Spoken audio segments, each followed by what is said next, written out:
Are live here in Las Vegas following Errol Spence and Terence Crawford's weigh-in. I am joined by the former WBA light middleweight champion of the world. It's Austin Trout. Champ, we were just talking before we came online.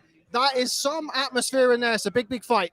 Listen, this is the thing about boxing is I've never felt anything like this at a sporting event. It's just so, I don't know, personal and emotional, So there's heavy investments going on in this fight.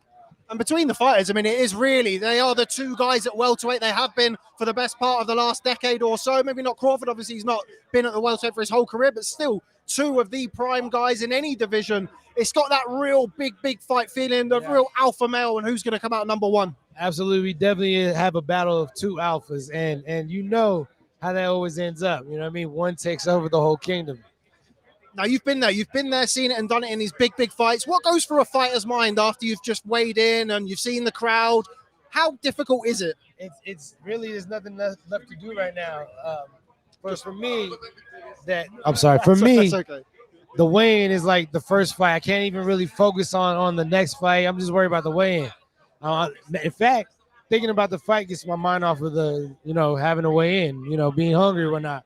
So now they're weighed in, they got their food on, they're just heavily meditating on the fight. Probably going through numerous scenarios of what's going to happen tomorrow. I mean, they better be. Now, a lot of talk coming into this fight has been about the weight, and certainly of Errol Spence. Obviously, he's been at 147 pounds for a long time. He's a big boy at the weight. Obviously, we didn't see the weigh-in this morning. That was a ceremonial, so they have filled out a little bit since then. But how much are you expecting, if at all, the weight to be a factor tomorrow night? I don't know. It looked like he maybe had a little trouble making the weight. He hit it 147 on the mark. He still made it. I don't think he looked super drained or scary drained, like it might be a medical problem, but he did look a little under the weather, so to speak.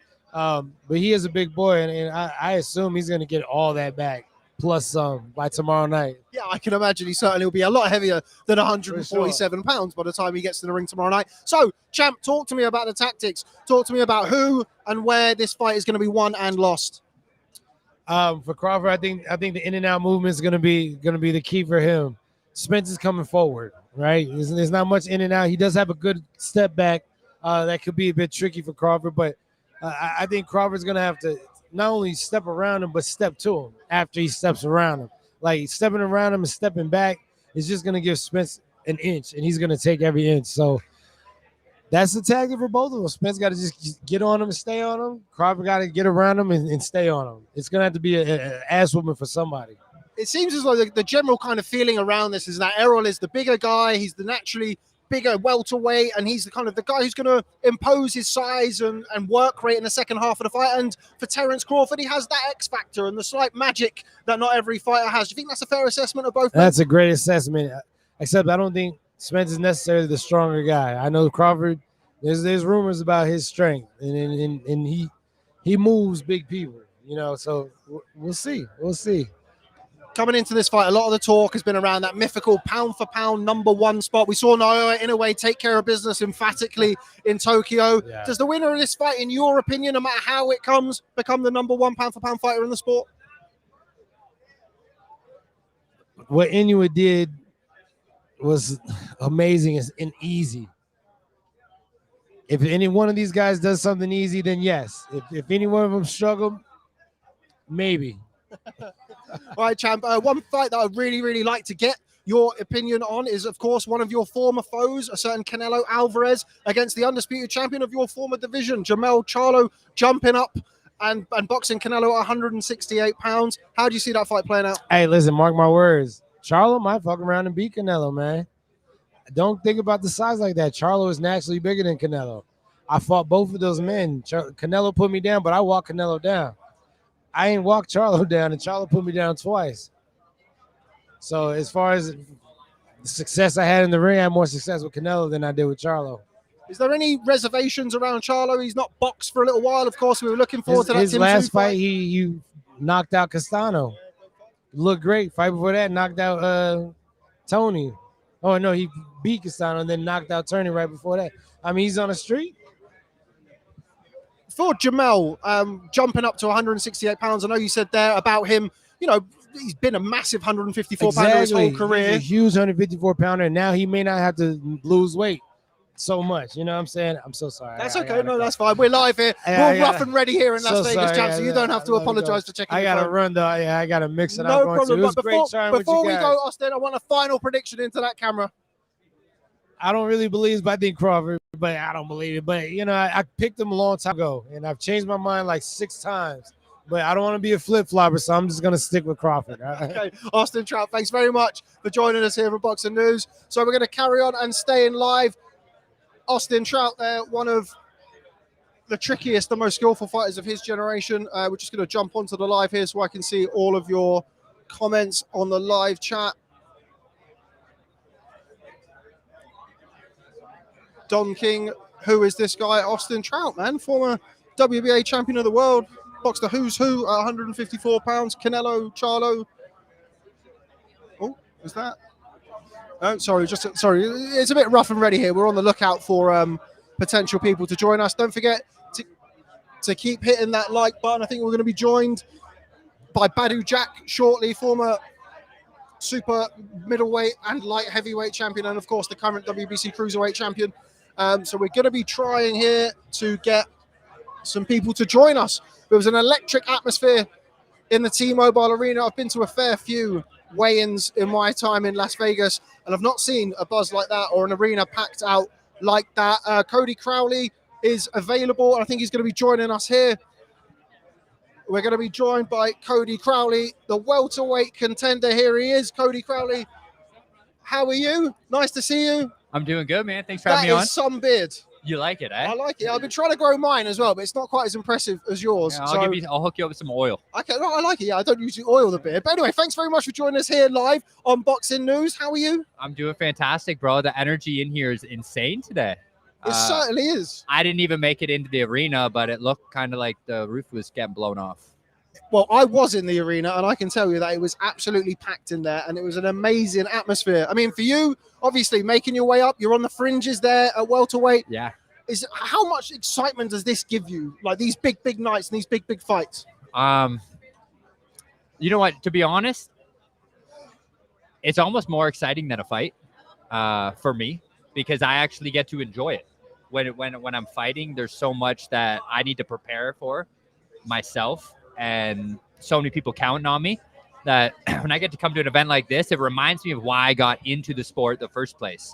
I feel that excitement. I feel that desire to get in there like a gladiator in front of all those thousands of people. Every time I hear them screaming, I'm just picturing myself in there. So coming to fights like this, it feels like a training camp for me to get ready to fight. That's a nice way of looking at it. A lot of fighters are like that, don't they? When it's in fight week for themselves, they can't focus on anything else other than the fight, and you kind of get lost in it, right? Yeah, it's horrible, because that's when the media wants to come. That's when they want to bring you out, wine and dine you everywhere, and you're like, bro, I don't even want to talk to my mom right now. Like anybody, my coach, anybody, get out of here. But it is what it is. So talk to me about the fight. All of the marbles at welterweight tomorrow night. Errol Spence Jr. versus Terence Crawford. Right off the bat, who are you leaning towards in this fight? Spence. And why is that?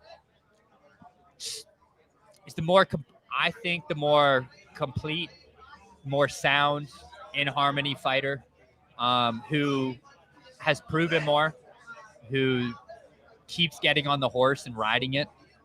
The tests out of the ring, I feel like, have been his biggest tests. That now every time he steps in the ring, it's just another being in front of him, and it's another cakewalk. At first, I was thinking the car accidents. You know, he's looking a little bit slower, but I got to stay with my guy. From day one, I've always wanted to fight Errol. I still want to fight Errol. So I'm hoping that they can go in there and dance and make it look pretty and speed up time so I can get in there and make a name for myself. It's Cody Crowley season. Don't want to be waiting around for the rematch, Cody, you know? No. Oh, well, all in all, I think that whoever wins this fight, both guys are going to move up, vacate both belts. And you're going to see number 1 and number 2 in every sanctioning body go off. You're going to see those mandates start. So within a week or two of this fight, I see some vacated belts, and then I see mandates being made. And I think you'll see Cody Crowley versus Ugas by the WBC for this fall. Well, we look forward to seeing that. But just focusing on tomorrow night, going back to what you said there about Errol Spence, you mentioned about him being kind of the more well-rounded fighter. I guess he's kind of paraphrasing what you've said there slightly. What is it about him that sees you kind of giving him the edge really against Terence Crawford? Is it the work rate? Is it the body punching? Is it the physical strength? More sound as in, like, I base off principle. I fight off principles myself. So when I look at a guy, okay, he's moving forward, never moving backwards. Automatically, you're the guy who's making the fight. His positioning, his opponent's always against the ropes. He's never against the ropes. So he's one right there with the positioning. And now the endurance. And the endurance, can he keep it going for the whole time?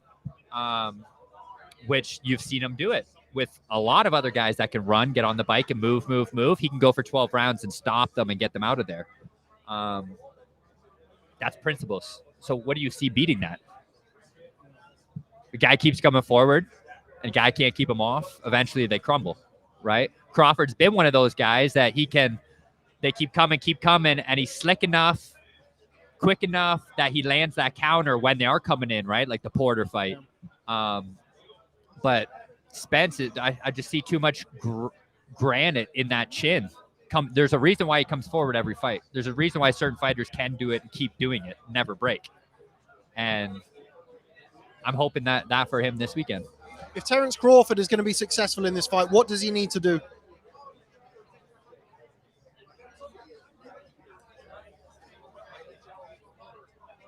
He needs to place his punches and keep moving the whole entire time.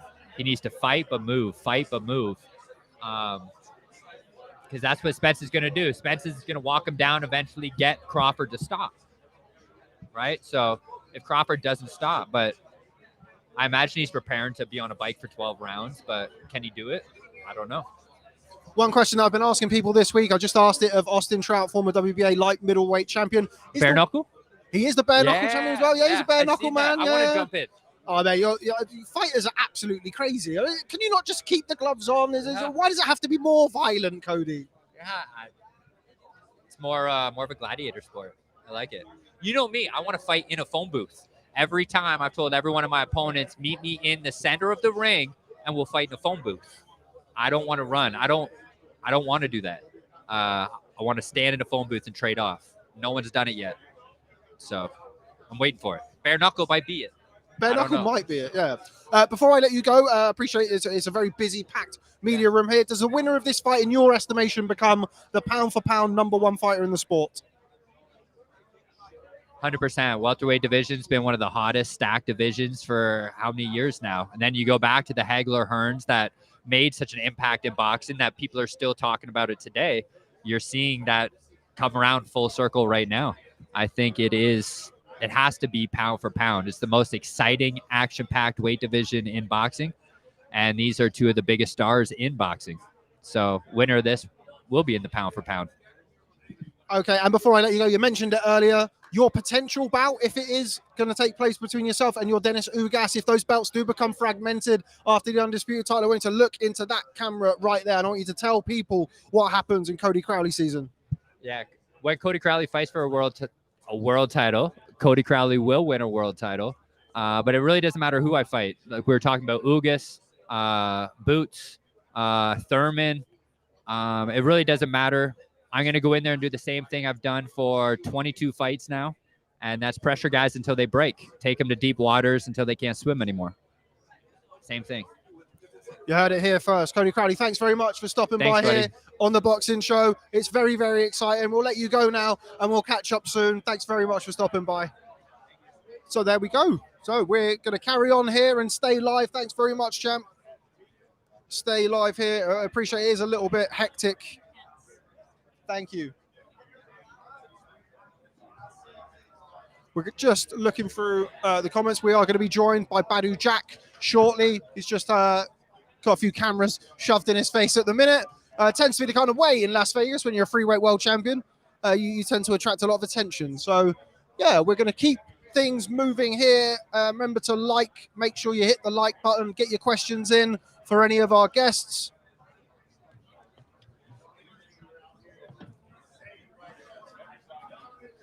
Who does the fight favor if the fight goes late, Rob? It's an interesting question. It's an interesting question. I mean, the general feeling is that Spence over his career has kind of worked guys down and ground people down into the second half of the fight. He's got that great stamina that Cody Crowley was just talking about. He is relentless, a good body puncher, good chin as well. But we've seen Terence Crawford stop guys late on in the fight, stop Sean Porter late on in the fight, stop Kell Brook earlier in the fight. Crawford, it's difficult when you've got two guys who have boxed similar people. But anyway, so I'm not really too sure, to be honest. I think there's a variety of ways. If Errol Spence has been too tight at the weight and he's maybe not as fit and strong at 147 pounds as he has been at the past, maybe he's not able to motor in the second half of the fight as we've seen previously. If Terence Crawford maybe does struggle with the natural size of Errol Spence, maybe he does get ground down in the second half of the fight. So I guess, like a lot of questions with Spence and Crawford, that's one that really could be answered in a variety of different ways. Let's try and get a few more bits and pieces here before we get another guest. We've got 6 minutes with Badou Jack, I'm being told. So 6 minutes when he gets over here. So just trying to get through these. Hey, Robert. Hey, Frank Smith. He's got to go in 6 minutes. So we may only get Badou Jack very, very quickly, but that's fine. Is James Toney around? Not that I know of, no. But if he is around, it'd be great to catch up with him. James Toney, as people will know, or maybe some people don't know, is my favorite fighter of all time. So it would be great if he is. What next fight would bring you back to Vegas and do this, Rob? To be honest with you, I'm looking to come to America a lot more often. So any fight. We're going to be joined now by 3-weight world champion, the current WBC cruiserweight king, Badou Jack the Ripper. We're here in Las Vegas. Badou, I'm excited. I don't know about you. Yeah, I'm excited. I like I said, I moved from Vegas to Dubai, so I had to come back just for this fight. And what a fight to come back to. Undisputed welterweight title, all at stake tomorrow night. First, straight out of the bat, who wins? I don't know. I think it's going to be a close fight. It's going to go all 12 rounds, maybe a 1 or 2 rounds difference. That's what I believe. I don't think nobody's going to get dominated. And, yeah, this is two guys in their prime, undefeated for all 4 belts. Number 1 or 2 pound for pound. It can't get no better than this. It really can't. And I think I think everybody I've spoken to this week, nobody has said, oh, he's definitely going to win. Everyone's been like, yeah, I think him, but, I don't know if Spence might do this or Crawford might do that. With that being said, what are the keys to victory, in your opinion, for both guys? Errol Spence got to put the pressure on him and work that body work nonstop, put that pressure. And Crawford got to use his speed, his reflexes, his talent, his God-gifted abilities, to win. Now, this is probably the biggest welterweight fight since Mayweather-Pacquiao, but I think the general feeling on Mayweather-Pacquiao that may have happened slightly too late. We didn't quite get that fight with both guys at their best. How good is it for boxing that we've got Errol Spence versus Terence Crawford, both unbeaten, both still in the prime of their careers?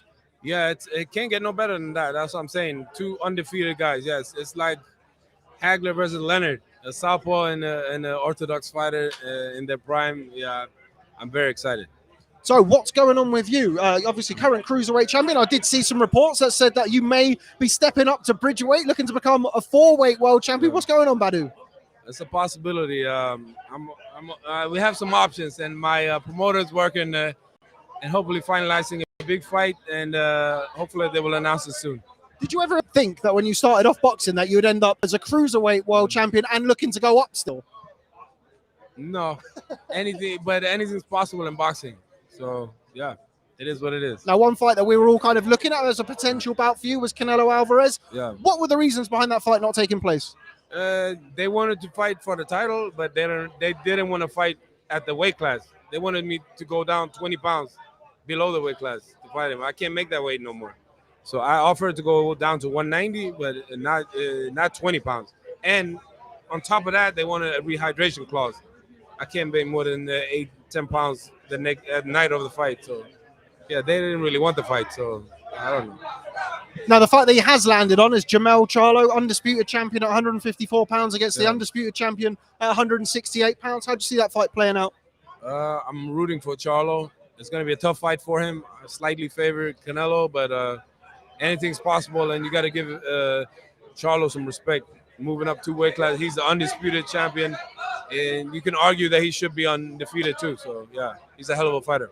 Okay, before I let you go, Badou, I know that you're a man in demand here. You're a very popular man in these parts. I want to talk to you about a couple of Brits that you boxed in your time. Well, you boxed 3 Brits, well, to my knowledge, maybe 4. You've had quite a few. They all fights. retired too. They're all time retired, ago. but look at you. You're still here. You're still trying to achieve things. And I'm like 5 years older than all of them too. I know. But they retired 5 years ago. I'm still on strong. Still looking fresh. Yeah. George Groves, James DeGale, Nathan Cleverly. Yeah. Which one was the hardest fight for you?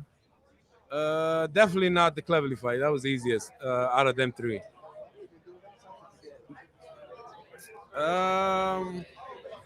I don't know. Both of them was like about the same. They have the same type of punching power. Probably George Groves probably punched a little harder. The gal has a lot of heart. Yeah, I don't know. Like when they fought, right? It was a close fight. They fought in the amateurs and then they fought in the pros early on in their careers. Yeah, George Groves won a very close decision. Yeah, so that's what I'm saying. They both are on the same level. Okay, Badou, before I let you go, do appreciate your time. Can I push you for a prediction? Can I push you for one man over the other? Who's going to win tomorrow night? Whoever has the best night and the best coach, I don't know.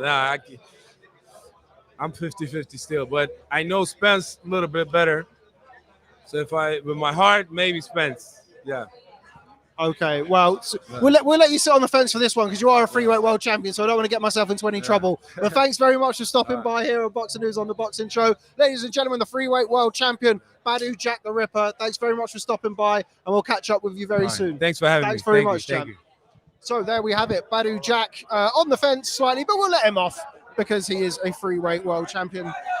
So we're going to jump back in here and go through a few more of your questions. We've got a few fighters knocking about here, guys. So I think we might have Jamal Charlo joining us soon. Al Bernstein was knocking around, so it'd be great to speak to Al Bernstein if you guys to get some insight from a real broadcaster as opposed to me.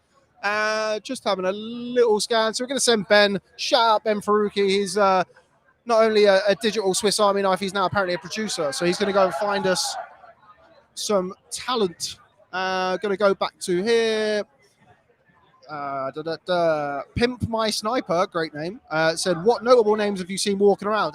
Roy Jones, Evander Holyfield, Mike Tyson, Riddick Bowe, kind of a who's who of people at the minute. Ashley Theophane is going to make his way over now and join us here on Boxing News. It's Ashley Theophane, the adopted king of Las Vegas nowadays. Okay, that's what I'm saying. We're worldwide. How are you, Ashley? I'm doing great. Well, it's good to have you here. What was I say? It's good for you to have me here, considering as we're in Las Vegas, your adopted homeland. Well, it's good to be here with some Brits. You always like that, you know. So is love. Big fight this week. Yes. Tomorrow night, T-Mobile Arena, Errol Spence Jr. versus Terence Crawford. All the marbles at welterweight. The atmosphere around here. I've not experienced something like this in quite a while. Yeah. I'm excited. I know you will be too. Well, that's why I wanted to be here. I was like, this fight reminds me of the big fights of like the 80s. So I was like, I'm going to come out here and just be like a fan. This fight, I'm like, in 20 years' time, I'm going to be like, I was there. When everyone's saying, yeah, that was a great fight, I want to say I was there. I was ringside. So, yes. Now, you, of course, were with Mayweather Promotion. You spent a lot of time in the Mayweather gym. There are all of the old stories about Errol Spence Jr. coming and sparring a certain Floyd Mayweather Jr. Do you remember a young Errol Spence popping into the gym at all over the years? Yeah, Spence was a young beast, man. He sparred with Floyd. He gave Floyd some of the best work I've ever seen. You know, like it got a bit like Floyd wasn't having it as well because there was this young man who didn't care and he was just trying to give his all. And yeah, like he pushed Floyd and Floyd pushed back, and you could see that this young man had no fear and he was going to be a force. So it's nice to see 10 years on, there's 10 years now, 10 years on, like he's in a mega fight. What does it show you about it? I mean, we've all heard all of the stories and we've seen all accesses and the 24/7s about the doghouse sparring and what have you. What kind of impression does it give you when you have a young beast, a young hungry guy like Errol Spence coming in there and really showing that mettle at the early stages of his career? As you mentioned there, it's obviously worked out quite well for him down the line. What I'll say, when I've been over in the USA, a lot of these young guys, they don't fulfill their potential.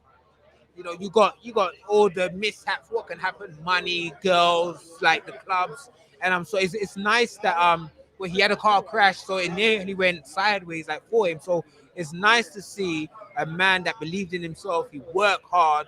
He's actually on the cusp of becoming a great, and as well, you know, it's just nice that I saw him work. When you saw someone as a young man like 10 years ago, and now you see him as an older man, it's nice to see that the hard work is paid off, and this fight could be an all-time great fight. So it's good.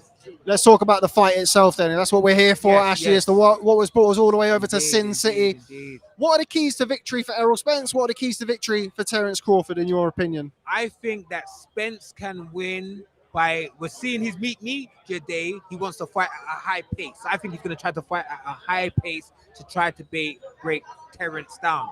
I think Terence can catch him within that high pace. Where Errol is going to try to push hard and throw a lot, there's going to be openings. And I think Crawford can catch him with the openings when he's trying to come at him. So I think both men can win by KO because both men have been hurt. Both men, when Ugas hurt Spence, if Crawford can hurt Spence, it's over. And I think either way. So I think both men can stop each other. How important do you think the size difference is here? Do you think there is a noticeable size difference between Errol Spence and Terence Crawford? Spence is the bigger man. He's always been the bigger man.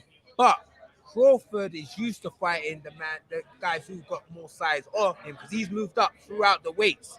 But also Floyd has also beat a lot of guys that were massive compared to him. So I think when you're highly skilled, it can work in your favor.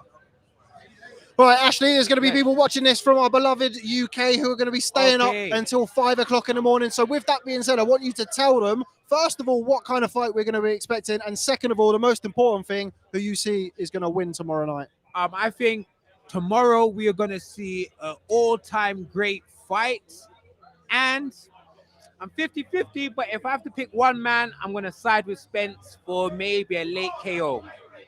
There we go. Ashley Theophane, an honorary Las Vegan, but he is a Brit at heart. Okay. Thanks very much for stopping by on Boxing News. We'll catch up with you soon. Ashley Treasure Theophane, one of the nicest guys in boxing. Always great to see him out here in Las Vegas. One of the guys who really took it upon himself to go and relocate, take a chance and bet on himself. And he's had a hell of a career and a hell of a life because of it. So shout out Ashley Theophane every time. No. We've already had him. We don't need to get him. No, that's fine. It's fine. Fine. Yeah, it's fine. Sorry, just Ben's getting excited now. He's started to get gas. You know, he thinks he's like a hotshot executive producer. He's going to go and bother all sorts of people. Make sure you get those questions in. Luke says, "Who's your money on, Rob?" I mean, I'm leaning towards Spence, and I'll be betting Spence because he's a slight underdog, and I do think it's a 50-50 fight. But anyone who's betting on this fight, of course, please gamble responsibly, but also be prepared to lose your money because there's all sorts of outcomes that are in play here. If you're betting on Spence by decision, it could go Spence by stoppage. You're betting Crawford, it could go any way. Any decision or any knockout on either side wouldn't surprise me here. But for me, my money's going to go on Spence by decision. I think you can get about 11-4 at Bet365. Big up Bet365. So that's who my money's going to be. Who's your money going to be on? Stick it in the live chat. Let us know who you'll be betting on this weekend. And remember to always gamble responsibly. David said Crawford late finish. Yes, potentially.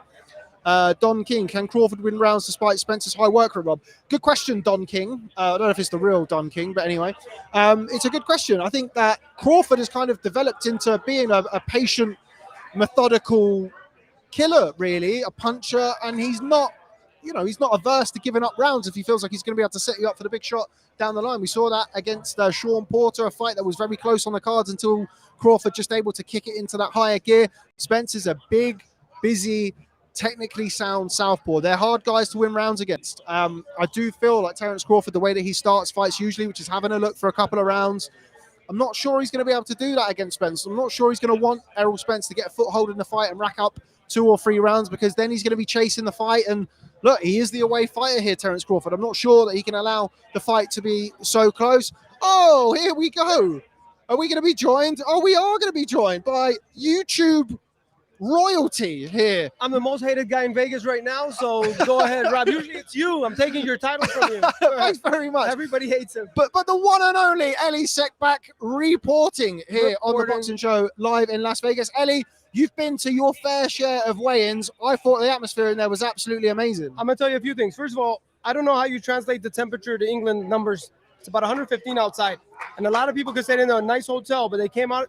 They opened up the upper deck, which they never do. I've been to a million weigh-ins. They opened up lower and middle, but not the upper. So a lot of people came out, which was exciting. Spence was rapping. Crawford was rapping. Spence was all business. So I'm excited. I thought it was a big thing. It certainly was. Yeah, no, Elie, if you've ever seen Elie, he's constantly uploading. He's always either filming I'm something uploading right now. or Sorry, uploading. guys, So if he's but on his phone, I must like that. We if live in an era he's where on his phone, he's not being rude to me. It's just how Elie operates. He just lives his entire life uploading content. He's got I'm three used to phones. radio, so you don't see what I'm doing. but Rob, how do you like this? What, as in like the event? I'm absolutely buzzing, Elie. I haven't been to Vegas in 3.5 years, as you know. The last time I was here was for Wilder Fury 2, so it's my first time back in big night, big time boxing for a while, and I couldn't be more excited for tomorrow night. I think it's a brilliant fight. It's a well-matched fight. One that I can't really pick a winner, but I am leaning ever so slightly towards Errol Spence. But yeah, I couldn't be happier, really. I mean, I'm not like you. I don't get to go to these big events all the time anymore. I like Spence too for a lot of reasons. I like Pitbull Cruz in a monster knockout. I'm sure that's not going to be pretty for the other kid. Yeah. I don't like the judges for the Spence card, so I hope it doesn't go to the judges because those guys are always consistently messing up. So I would have not hired those judges for this fight. Chris Algieri, would you hire this? We have Chris Algieri. I do not like the 3 judges for the Spence card. I saw the listing for that. I was surprised. It may not go to the cards. We may not need them, right. But I don't like. Now, Chris fought. He gave Errol his best fight at the time. That was like the first step up fight for Errol. Chris. Sorry to interrupt. Carry on. I was going to say, Chris, what were your memories of boxing Errol, and how different do you think he is now as a fighter than the fight that you faced years ago? Well, I mean, he's just super strong. I always say it's almost like he has an exoskeleton. Like he's strong, he's durable, and I think that's one of the biggest factors in this fight. And also his pace. He sets a torrid pace, and it's breakneck speed.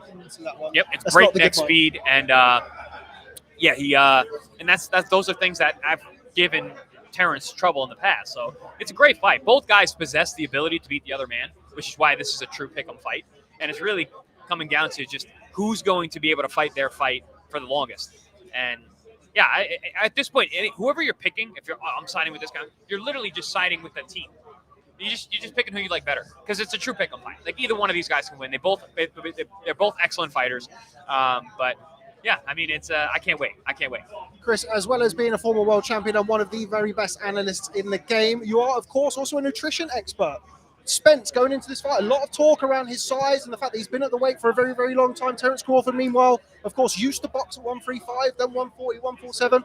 How significant do you think the weight is in this fight? Do you think it is significant, not significant? Do you think that Errol Spence may be struggling at 147? Honestly, I heard mutterings that Bud was struggling this week, and Errol looked good. I was waiting this week to see him, to see how uncomfortable he would be. He didn't look uncomfortable at all. He looked good. He looked happy today. He looked good yesterday. Yesterday they both looked a little mean, but that happens when you're getting closer to weight. Yeah, I don't know. I think the weight I thought was going to be a big factor. It doesn't seem like it is. Now the size could be a factor. That's what I've been saying because Errol's the bigger man, and that could be a factor in the fight. But I don't think the weight making was an issue. I think they both did their job. They're both in great shape. So they both looked amazing on the scale. I gotta ask you this. I've talked to multiple sparring partners of Errol. They told me no one has ever hit them that hard. Yeah. Where do you rate his power? He's definitely a big puncher. I've spoken to Sean Porter about it. He's a buddy of mine, and I've also seen interviews where Kell Brook, who both of them fought both guys. They both said Errol hits hard. So the power is gonna be in Errol's hands. He's also the bigger guy. He's also the durability. That's the thing, and that's where I think because Crawford's so dynamic and he's got that it factor, that thing about him that's just like he's a dog, man. He knows how to find a way to win. That X factor, that it factor. So that's why I was picking him a few weeks ago, and then Errol I picked because he's like I said, the pace, the volume, the size, the power. He's definitely one of the harder punchers I've fought. But really, it wasn't even the single punch shots from him that gave me so much trouble. It was the volume. It's that attritional style, isn't it? Just breaks you down round after round after round. And hits whatever. He doesn't have to score. He's not even looking for scoring areas. He'll hit your elbow. He'll hit your shoulder. He'll beat you on your hip.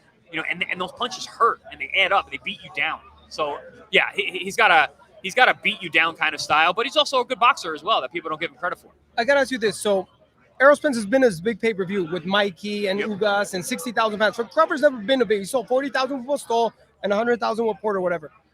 Tell me your biggest fight where was the first experience of this magnitude? Well, it was definitely a Provodnikov fight. So I went from fighting in my hometown and at the Paramount Theater on Island in front of 1,200 people. Then we're fighting in the Barclays Center, main event, HBO. Walking out of that tunnel, man, wow, that was something else. And then staring across the ring at a guy like Provodnikov, a guy that I had been watching on ESPN for a number of years and was like, I love the way this guy fights, but I never want to fight this kind of guy. So like that, getting my first world title fight against that kind of guy. And you beat him. And I beat him. We knew we were going to beat him that night. I mean, we had a great game plan, but yeah, no, that's a great point because that's this kind of fight that's this big. This can make even the most hardened guy nervous. Yeah. And that can when you're talking about percentage points in difference in a kind of fight like this, that can matter. Errol Spence and Terence Crawford, widely considered to be number 1 and number 2, certainly at welterweight, and arguably 2 top 5 pound-for-pound fighters. Does the winner of this fight become pound-for-pound number 1 for you? I think it depends on how the fight gets decided. If it's a little bit of if it's a dud and one guy just gets a decision, I don't think you're going to make that guy number 1. Right now, I have Inoue as number 1, with Usyk right behind him at number 2, and then really it's the winner of these guys at number 3. I pretty much have them tied in my mind. But the winner of this, the implications for the pound for pound, because you're essentially beating a top 3, top 4, top 5 pound for pound guy. Universally, everyone kind of sees these two in the top 5, right? So if you get a win over a guy in the pound for pound, yeah, that's gotta hold a lot more weight. Even though Stephen Fulton's a great fighter, Inoue smoked him. But also, Fulton's not a pound for pound guy. No one's going to say you got Fulton in the top 5 pound for pound. So yeah, the implications of this fight are big for pound for pound. I hate pound for pound, but yeah, this fight matters. Okay, right. Final question from me before Dan Canobbio comes and grabs you and drags you back. I want one name and one name only. Who wins tomorrow night, Chris? Errol. There we go. Chris Algieri, former 140-pound champion of the world, one of the best dressed men in boxing. I could keep going on, but I don't want to make his ego any bigger. Oh yeah, I agree with him, and I also think Pitbull's gonna maul that kid. I think so too. Yeah. I think Pitbull's. I mean, I'm happy he's back. I like that he's busy because he's a fun fighter to watch, and I think there's a lot of good fights for him. I think he hangs with all those guys really well. There's a little bit of Provodnikov in him, isn't there? Like it's just that come forward absolutely. He's got that. Style. Yeah, he certainly does, and he's durable. So yeah, he's a fun guy to watch. I'm glad that he's going to be back and be busy. He's got a guy in front of him who's very confident. So Nonito's gonna make history, and you should come back and fight. Nonito's doing it. I'm telling you, he's gonna be a world champion again, 4-time bantamweight champion. I'm not sure Giovanni Cabrera angering the Pitbull was necessarily the wisest thing this week. He's a very confident kid. I like that. I like that mentality. But yeah, that's a big ask for him. He's never been in a ring with someone like this. Okay, Chris, thanks very much for stopping by and joining us here on the Boxing I'm gonna Show. get going too, guys. Gonna head Elie Seckbach, reporting. 5 minutes. Thanks very much for stopping by. All good. So there we go. Drop the mic. I'm now back here by myself, all alone, but I'm sure we'll be joined by somebody very, very soon. Just going to be going through the motions and having a little ramble. Ben is going to go and search high and wide for some people to join us here. While now I'm going to go through the comments. Remember to please, guys, hit the like button and drop us a subscribe if you don't mind. It does help the live stream get pushed out there. Just going to run through some questions at the minute. Okay. Do you think Crawford could win round despite? I think I answered that yet, Don King. I'm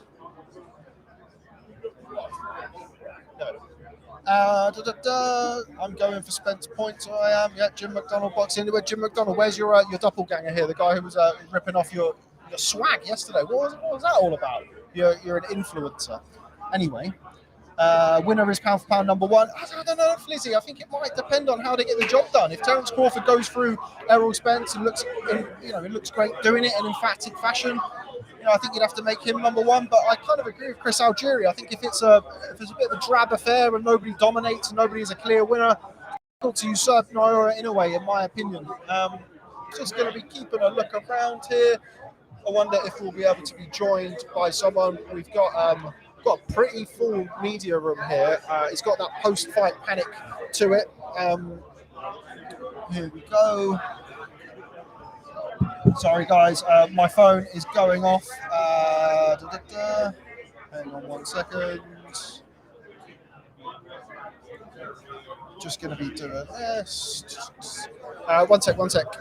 Sorry, guys.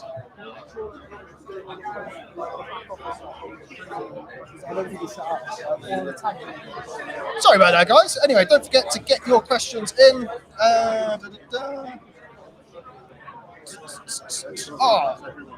Okay, that's fine. No, that's fine. I think we're going to be just riding solo for a little bit from now on, but that's fine. Looking around the media room for potential people to bring onto the stream, or you're going to have to bear with me. But again, keep getting your questions in and we'll keep taking them. Pound for pound is rubbish. Yeah, I know, but everyone likes to have a little thing about that. Everyone likes to talk about it. It's a talking point, isn't it? Just looking around. Sorry, I've had like 17 cups of coffee, which is more cups of coffee than hours that I've slept this week. So apologies, I'm a little bit wacky today. Yeah, looking through here. Jack Gallagher, this is great. It is great, isn't it? Very, very excited. Where's Barry? Barry's doing some stuff for DAZN at the minute, but he'll be joining us afterwards. So hopefully Barry Jones will be joining the boxing show, the live reaction, the live review, whatever this is. What happened with Plant Charlo? I don't know. I saw Caleb Plant, but then I saw him move away quite quickly after Caleb Plant hit him. Jamal Charlo. Really? Oh. Well, I didn't see that, but yeah, that's interesting. Okay, cool. I think Jamal Charlo might be coming in here, or there was talk about Jamal Charlo coming in. Okay, he's left now, so sorry about that, guys. Getting everybody's hopes up. Rob, you're doing a great job. Yeah, cheers, Jack Gallagher. Crawford will feel Spence's physical strength. Yeah, potentially. Right. Rob may have missed it, but who are you picking? I'm leaning ever so slightly towards Errol Spence by decision, but it could really go either way here. I wouldn't be surprised with any. Yeah. Just go grab one. Just sent Ben away to go and grab whoever he can get his greedy little paws on. Dan Canobbio, the man himself from John Boy Media, CompuBox, all of that good stuff. He's going to come over here. Just take a seat here, Dan. I was waiting for my invite. There we go. We said the best till Good last. gracious. Ish. How are you, Dan? I am doing well. I am all lubed up and ready for this fight. I learned from Tank Grind. I came in hot. Thursday, I was like raring to go. And by Saturday, I was like, I almost crashed. But now Chris has told me to kind of like, Algieri, my co-host, is like, pace yourself like a prize fighter. So Thursday, I took it a little easy. Friday, revved it up a little bit. Today, tomorrow, I'm ready to run through a freaking wall. Tomorrow, you're going to be closing strong the championship rounds. You're going to be finishing Yeah, I'll rip strong. this tent down with my bare hands. So, Dan, talk to me about your fight week, man. You've been here, you've been doing your thing for John Boy Media, you've been doing some really cool little content over there. Big fan of your work. Yeah. How's this week been for you so far? It's been awesome, man. We're working with PPV.com. They sent this out here in unison with John Boy Media, where I work back in New York City, and they want more short form. I mean, we're living in no one has attention span these days. I'm included in that. So we're doing a lot of cool short form stuff, whether it's Dan on the streets, where I go ask people their picks, or whether it's doing immaculate grids that I had you do, or whether it's asking Errol Spence his Mount Rushmore, Mike Tyson, we're talking aliens. It's been a crazy week. I love doing it. I love doing content. I love telling the fighter stories and promoting big fights. Now, Dan, it's something that you've kind of said to a bunch of people, and I'm always kind of keen to hear them when we're talking about it. But you are from a boxing family. You grew up very much around boxing. What was that like? I mean, boxing must be something that's very, very close to your heart and has been from, I'm sure, as soon as you can remember, as far back as you can. Out of the womb, man. You know, my dad created CompuBox in 1985. I was born in 1987. You do the math. I'm getting up there in years. But, you know, earliest memories are, you know, Mike Tyson holding me 5 days after he lost to Buster Douglas. And I brought that picture up. I showed it Mike on yesterday, and he was like, whoa, wow, I know exactly when that was. So, yeah, I grew up in this sport, man. It's all I know. It's not just like a job or a hobby. It's like my life. My dad is obviously lives, eats, and breathes boxing. He loves this fight because it reminds him of the 80s. He was at Hagler Hearns. He was at Leonard Duran. He was at all the big fights in the 80s. And that's something I've been saying in the lead up to this fight, is that this is a real throwback. This is our Hagler Hearns. This is our Leonard Duran. Like, this is a fight that you can drop into the 80s and people be like, yeah, that fits, Spence-Crawford. And it might not be the biggest promotion in terms of them chirping at each other like Ryan and Tank or the Benavidez and Plant. But something's different about this one. This is history. I feel like this fight will be remembered for a really long time. I truly believe we're going to get something special on Saturday night. Where does this rank for your your excitement-ometer? That's new, but anyway. Oh, I love that. Yeah, you can say it again. Excitement-ometer. The excitement-ometer. I've been telling Chris it was at a 12 before I got to the weigh-in. Like, I'm teetering on like 16, 17 now. Is this out of 10? Out of 10. Yeah, fantastic. That's what we're doing. Heart We're rate's breaking through the new roof. grounds here in Las Vegas. Let's talk about the fight itself. You are the man with the stats. Where does the stats indicate that this fight could be won and lost? With this fight, you know how these guys fight. We've been watching these guys fight for almost a decade now. Spence throws the most punches of any welterweight per round, close to 70. That's how he fights. He's deliberate. He jabs well. He goes to the body well. Has sneaky good defense for a guy that throws that much. That's just how he fights. He's deliberate and he's powerful. With Crawford, he's the opposite. He throws 35 punches around, half that. But he's the most accurate power puncher in boxing today. Got that 10-fight knockout streak. You know how these guys fight numerically. A new stat that we've just rolled out this week, combination punching. Who's the best combination puncher in boxing? Who's the most prolific combination puncher in boxing? You can guess. Little guy. Chocolatito. Throws 20 combinations per 3 minutes. 3 punches or more. Number 2 is Spence, 17.9. And he lands those combinations at a 34% rate. So Spence is a combination puncher. Crawford only throws 9 combinations around, which makes him so impressive to me. He does 9 combinations per round, and he's stopping everyone. He's very powerful. So I think this fight comes down to whether Crawford can hurt Spence with throwing only 35 punches around, because he's going to have to hurt him. Because can he win rounds by throwing 35 punches around? We've seen that with Canelo. We've seen it with Gervonta. They kind of give away rounds early in fights, and then all of a sudden they're down on the cards. Whether you thought Crawford was down on the cards versus Porter, whether you believe that or not, he stepped up and then he turned it on. Will he be able to turn it on against Spence, who, like I just said, throws 70 around? He's the Terminator. A lot of the talk coming into this fight has been about the pound-for-pound list, the pound-for-pound number one. I asked your co-host, your significant other. What did he say? I'm not going to tell you what he said because I'm play going to a game of newlyweds. Yeah, there we go. Yeah. Does the winner of this fight become number one in the sport for you? No. It depends. I think Inoue is the best fighter in the world. I don't like pound-for-pound lists. Why? They have completely lost what they actually mean. What do they mean?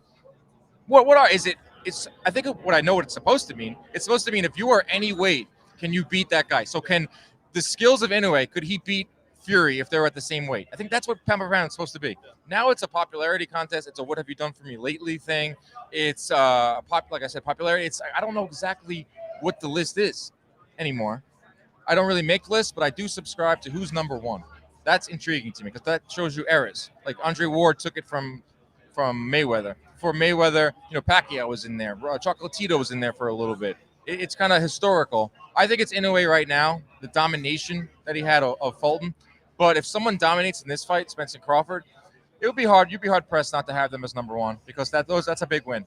If one guy's 3 and one guy's 5 on this mythical list, or 2 and 4, how can you not make a case for them as number one? Because Fulton wasn't on anyone's top 10 list. So it's also what have you done for me? We're going to be so excited on Saturday night that we're going to forget about Inoue. It is a sport. What have you done for me lately? We're on to the next one.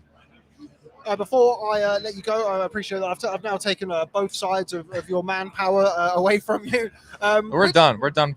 We're done. Content. Oh, are you really? I'm out. Okay. Oh, part-time Dan Canobbio. I'm done. He's going to the casino as soon as we're finished. We're going to see Jerry Seinfeld tonight. Oh, are you really? Yeah. Are you familiar with his work? I'm familiar with his work, but he's not as big in the UK as he obviously is or was in the US. He was big in the 90s. I'm hoping that he brings it. I hope he's not washed.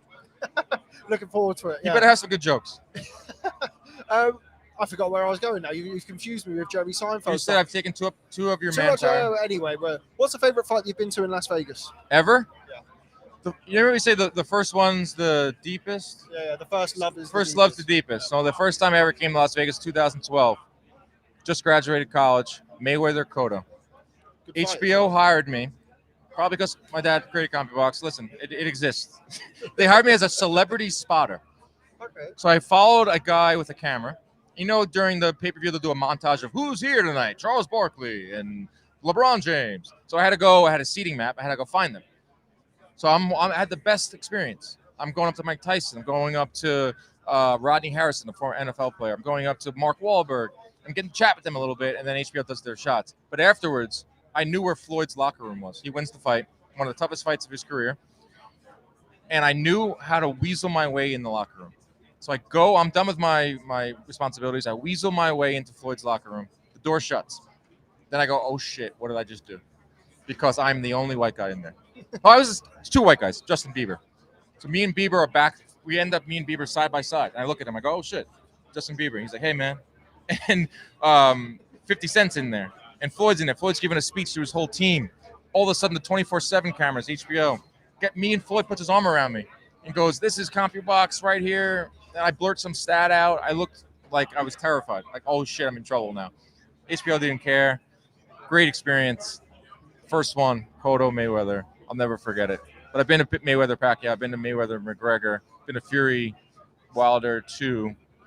That one I'll never forget. When are you going to come over to the UK? I need to come, man. I got a lot of love for the UK. I know that a lot of your audience is over there. I have so much love for the UK audience. They show me love. It's a big percentage of our listeners come from over there. We're planning something big. We're coming across the pond. We're going to do a big event at a pub. I want to do all the prototypical things. I want to ride the double decker. Is that still a thing? Yeah, still a thing. The tube. The tube. Yeah. Some content in the tube. I'm just You can't embarrassing call it the myself. tube. It has to be the tube. The tube. The tube. The tube. I want to do that. I want to do everything. I want to come to a big fight. I feel like it should be a big heavyweight fight. These fucking I don't know if heavyweights. it's going to happen in the UK though. Oh, it's Saudi. I ain't going there. You will? Have you? Yeah, I've been to Saudi a couple of times. Actually, to be fair, for me, fight week is kind of fight week. You end up spending your whole week in In a places tent. like this, speaking to people like you, no matter Yeah, where you are. right. I was like, how's Vegas? You're supposed to be having the grand all the time. I was like, I haven't seen the sun. I haven't seen anything. Last night we had some steaks, and that was like the best, like some wind down time. Tonight I'll see Seinfeld, and we'll get right back into it tomorrow. I think I've been to Vegas 6 times. I don't think I've ever put on any suntan lotion. You don't And have I'm to. like the pastiest, whitest Brit. You're as coming well. back pasty still. Yeah, exactly. That means you're working, son. That's it, exactly. It's not here for us to get a suntan and have a good time, although it has been a good time speaking to you, Dan. And before I let you go, tell everybody where to find you. John Boy, Boxing Great Things. And of course, you work on CompuBox. Tell the Boxing News audience where to find Dan Canobbio. You can catch us at Inside Boxing Live on Instagram, Inside Boxing Live on YouTube. Me and Chris Algieri, the former world champ, one of the best looking fighters to ever grace a ring. And he knows his stuff. Having a blast. Thank you for having me on. You guys are doing awesome work, man. You guys are really, really setting the tone, I think, for real coverage. You guys really love the sport, and it resonates, and I really like your work. Thanks very much, Dan. Always a pleasure. Thanks very much for joining us here. Dan Canobbio of CompuBox, of John Boy Boxing. General, all-around good guy. You can find him anywhere you want on social media. So, Dan, off you go. I'm going right to my seat right behind you. I'm going to continue to pick my nose in the You're background. going to be able to see him in the background. Anyway, any questions for Dan? I'll just grab him and drag him over here. Okay, we're still here. We're still rolling, and we're still live from Las Vegas. It's Errol Spence Jr. versus Terence Crawford tomorrow. Don't forget to put in the chat who you want to win. I'm thinking all of our guys are going to be asleep back home. So I'm going to be typing into the chat myself. Don't forget to get your questions in, guys. Any questions that you have ahead of tomorrow night, don't forget to get those questions in and hit the like button. Hit the like button if you're enjoying the coverage so far. Who wins, Spencer? Crawford. Yeah. Would I be surprised at a draw, Rob? No, not really. It's tended to be a thing that's been discussed quite a lot this week. The draw, I think you can get 16-1 there or thereabouts across, depending on where you get your boxing odds from. Bet365 is where I get mine from. Shout out Bet365. Remember to always gamble responsibly. But yeah, no, I wouldn't be surprised at all for a draw. I think that's definitely worth a cheeky pound or two. Yeah, the draw, could definitely see it. Obviously, 2-way rematch draws anyway, so I'm sure that would make for an interesting spectacle second time around. Bit of controversy. Me personally, I really don't want to draw because I would like there to be a definitive clear winner. But in a fight that's good enough that maybe they run it back. Don't mind a rematch for this one. So, yeah, I could definitely see a draw. Do I think Crawford will have more success in southpaw or orthodox? It's a good question. It's a good question. I think that we'll see Crawford boxing in orthodox. I don't think he'll start the fight as a southpaw. Depending on how it goes, I think he kind of switches without realising it nowadays. He's that fluid with it. I don't think that Crawford is the tightest defensively from the southpaw starts. It kind of tends to be a theme really with switch hitters. It's very, very rare that someone is able to switch between orthodox and southpaw and have the same defensive and offensive skills. I think Terence Crawford is a wonderfully offensive fighter. Great finisher, great puncher with both hands, got good variety in his work, lets his shots, he's nice and loose, you never see him tense. But defensively, I don't think he is much of a defensive fighter. I think earlier on in his career, he may have been kind of, I guess, typecast as a slick, as a mover, as a this.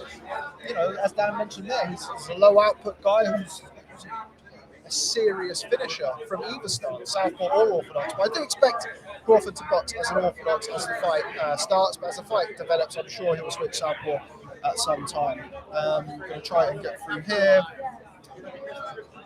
We've got Ben here. What is the most starstruck you felt on a Vegas fight week? I saw Tommy Hearns at Wilder Fury 2. And I was pretty excited by that. I ended up running to the back of the MGM Grand. And anybody who follows my work or follows me on Twitter will know that I don't really run anywhere unless it's to the buffet. But yeah, I saw Tommy Hearns and that was cool. Meeting him was cool. I also met Mike McCallum in City Gym. That was great as well because I just didn't expect to see him there. Didn't know that he was training fighters out of that gym.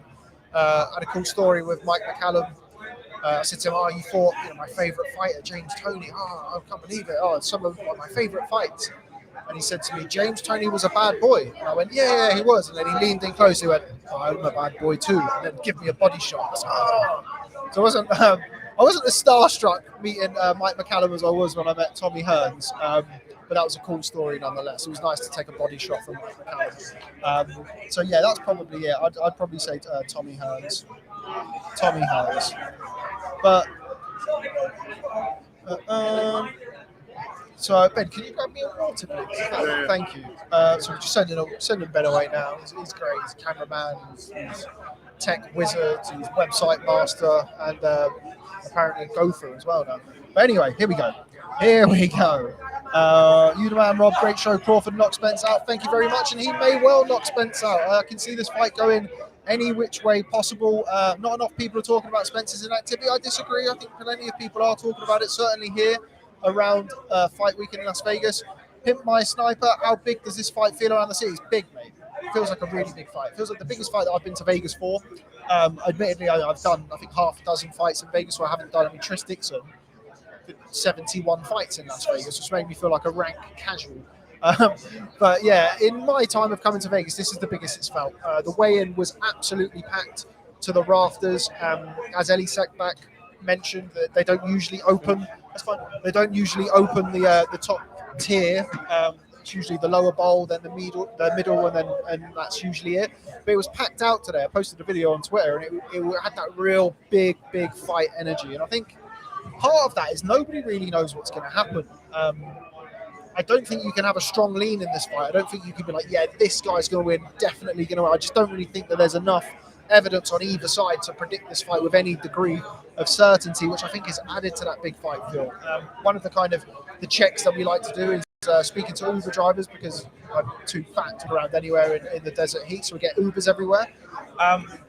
Is whether the Uber drivers know who's fighting, and the ones that we've asked, I think all but two of them, bear in mind we kind of get 2 or 3 Ubers a day, have known about the fight and have been excited about the fight. So yeah, it does feel like a really big fight. Do you think Crawford will try and push Spence back at some point during the fight? I don't know. I don't think he'll try and push him back. I think he'll try and punch with him, but as far as kind of getting on the front foot, doubling up the jab and trying to push Spence onto the back foot, I can't really see that personally. I think Crawford will try and walk Spence into shots. A good fighter on the back foot as he is. And Spence, with that aggression and that pressure coming forward, I think Crawford will fancy his chances of landing a shot from either stance and walking Spence onto a big one. But I can't see Crawford, the naturally smaller guy, and he doesn't really fight like that anyway. Certainly at 147. He is more of a, he has good lateral movement and will walk you into shots and create angles and set traps and that sort of thing. So I can't see him pushing Spence back. No, I'd be very, very surprised if he did. Inoue sent a message to folks at his weights. He absolutely did. Not just his weights, apparently 3 or 4 weights above as well. People talking about him fighting Gervonta Davis at 135. But yeah, certainly Inoue at 122. He certainly sent a message to Marlon Tapales, of course, the other unified champion. 126, 130, both look like very realistic propositions for the monster sometime soon. Paul K, who's your number one target for an interview this weekend, Rob? I really wanted to speak to Stephen Espinosa, and I did. So yeah, I really wanted to kind of catch up with him. Other than that, I'm not too sure. Been fortunate to catch up with quite a few people this week. So if there's Mike Tyson's around. I've never done anything with Tyson. I know we did a huddle and people have grabbed a couple of minutes with him here and there, but I've never done anything with Tyson. I offered a guy who was with Mike Tyson $1,000 for an interview a few years ago, and turns out that $1,000 to someone like Mike Tyson isn't quite what it is to me. So that didn't happen. Trying to get through more of these. Lewis Moore says, Rob, have you ever met your favourite James Toney? I haven't actually. I've had the opportunity to interview Toney a couple of times on YouTube in the past, but I've not really wanted to do it. I've not really wanted to take the opportunity of speaking to him on Zoom. I prefer very much to do that in real life. So yeah, I haven't. I did get a message from James Toney on video from Elie Seckbach, who managed to get him on camera, and that was interesting. But no, I haven't met James Toney in real life, but I'm sure there'll be a time and a place for that. Don King, what's the food like in Vegas? Absolutely terrible. American food in general is horrendous, and I don't know who needs to hear that, but trust me, it's not very good. I'm not a fussy eater at all. Look at the state of it. And I'm not a fan of American foods. Will you be looking at getting AJ on? If he wants to come on, AJ does watch the shows. He's randomly told me that a couple of times, which is quite strange. But he'll be at the show tomorrow night. I'm not sure how much media he's going to be doing. But listen, AJ, if you want to come on the boxing show, mate, drop my assistant a line and we'll see if we can make room for you, big man. But we'll see from there. Danny Gilfillan, big up Danny, top man. Yes, Rob, no one heard anything about that Tellez kid that Sergio Garcia is fighting. Bookies have it close to a pick-em. Yeah, I don't know an awful lot about Tellez, I have to say. A well-schooled Cuban was there today with David Morrell. Sergio Garcia is a good fighter. I think he can be outboxed, but a good fighter. I don't think Sergio Garcia necessarily is outclassed in any fight. I know Tony Harrison beat him quite well. I didn't think that was the best style for him. But yeah, a fight that I'm looking forward to. Don't know an awful lot about Jonas Tellez, I have to say. Richard V, why no boxing show episode this week? Well, we did one, and then it was unfortunately deleted, which it didn't leave me feeling very happy, I have to say. But we've done a few live shows while we've been out here. We're trying to repay you for getting rid of that. So yeah, we're trying our best. But no, unfortunately, no boxing show this week. We'll be trying to get back. What's next week? It's Jake Paul and Nate Diaz next week. So I don't think we'll be doing one for that because we don't get back until Monday afternoon. But I hope, I pray that we'll do a boxing show on Sunday. So the day after the fight, do a live review where we can get you, the people, involved and get your opinion on spence-crawford. Boxing News, let's go, big man. Let's go, champ.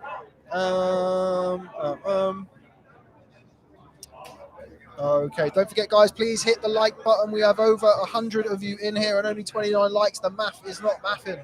Any likes will be appreciated just to help the algorithm push us out so people can enjoy the live stream. Crawford pushed Porter back at points and stood his ground against Brook. Yeah, wasn't the best version of Brook. I will caveat it with that. And Sean, I don't think it was the best version of either fighter, to be honest with you. And Sean Porter, while an aggressive fighter, doesn't have the jab, and doesn't have the control of distance that Spence does. I can't see Crawford pushing him back. I might be wrong. Wouldn't be the first time. Certainly not. Plant slapped Charlo. Did you see the video? No, I didn't. But I saw Charlo there. I saw Plant there. But I didn't see that. Somebody told me that earlier while we were actually waiting for Jamal Charlo to come on because I was told that he would come. But unfortunately, he's gone home now. But I didn't see that. But very spicy here in Las Vegas. What's your thoughts on fighters holding belts and not defending? Fury, should a champion be made to fight within 6 months minimum? 6 months is tough. Like, boxing's a hard sport, and like, you could defend your title and, you know, break your hand and have a tough injury and get another injury and stuff. Like, there will always be extenuating circumstances in a sport like boxing. We all want to see our champions and our best fighters fight more regularly. I think once a year, you should be boxing once a year. But yeah, every 6 months. In an ideal world, yes, but in reality, it's just not very realistic, I don't think. What have you thought of asking Tony when you get him? Every question imaginable, really. Working with Bill Miller would be one of the things that I would like to discuss with him. Working with Jackie Callan as well, good friend of Boxing News, the one and only Don McRae, of course. Spoke with both Jackie Callan and James Toney in Dark Trade, one of the best, if not the best, boxing books that I've read. So yeah, I mean, I'd speak to him about lots of things, his career, what he did outside the ring, and pretty much everything in between. So lots of things that I'd like to speak to James Toney about. Don't forget, guys, keep those questions in. It is starting to disperse a little bit here in the media room, so I'm not sure how many guests we might be able to bring back. So you might have to just make do with me for a little while. But if you do get sick of me, we will be wrapping up soon anyway. So don't forget to get those questions in. Hit the like button, please, and we will go from there. Who do you think has the better defense, Spence or Crawford? I think Spence. I don't think anything that Spence does is like, wow, look at that, that's unbelievable. But he is very fundamentally sound. Good amateurs, an Olympian, very well schooled. All of the Derek James fighters are very well schooled, very fundamentally sound. Barry Jones, of course, my significant other on the boxing show, was talking about Errol Spence being nice and correct, punching down the line, hands always being in the right positions to block and parry. I think Spence has the better defense, but I think Crawford is the more potent offensive fighter. Spence going to hit and Crawford going to hit back. Yep, that's what I'm expecting as well. Okay. I thought Porter was winning to the eye before it got stopped. That was a close fight, but I think Crawford just shows what he can do. You know, those elite fighters have that ability to just take things up a notch, take things up a level. Just looking around at what we might be able to grab. I know that she's very busy, but we're going to try and grab Cynthia Conte of Ring TV. I think we've managed to convince Cynthia Conte, a favourite from the stream the other day, to come back and join us here on the Boxing Show Live. Always appreciate it. The problem is I'm asking people to put their work down and come and do my work with me. So thankfully, we have very generous people with their time, like the one and only Cynthia. Hi, guys. What's going on again? Cynthia, I'm very excited. I was very, very excited before, but now we've seen the weigh-in with all the people in there, the atmosphere. I'm buzzing for tomorrow night. Oh, my God. Tomorrow, first of all, credit to Spence and Crawford, because that was such a fire weigh-in. I mean, from Crawford coming in, rapping, and just, basically giving a message to Spence and all of his fans. And Spence just coming in, doing their thing. And then I love the camaraderie. Spence said he said this thing, and then Crawford said this, allegedly. But it was good to see them shake, because we have a fight. We have an undisputed fight. I can't believe it. And you're actually here in Vegas for it. I'm really excited. Yeah, that's probably the biggest surprise out of all of the things that I've made it over for. How's your week been anyway? It's been very busy. It's been very busy. Lots of uploading, a lot of footage. But it's fight week is here, and I just, I love it. I just wish we were not in this tent, but it's been good. Did you hear earlier before we left? I felt like we were Dorothy from the Wizard. I felt like that thing was going to fly off.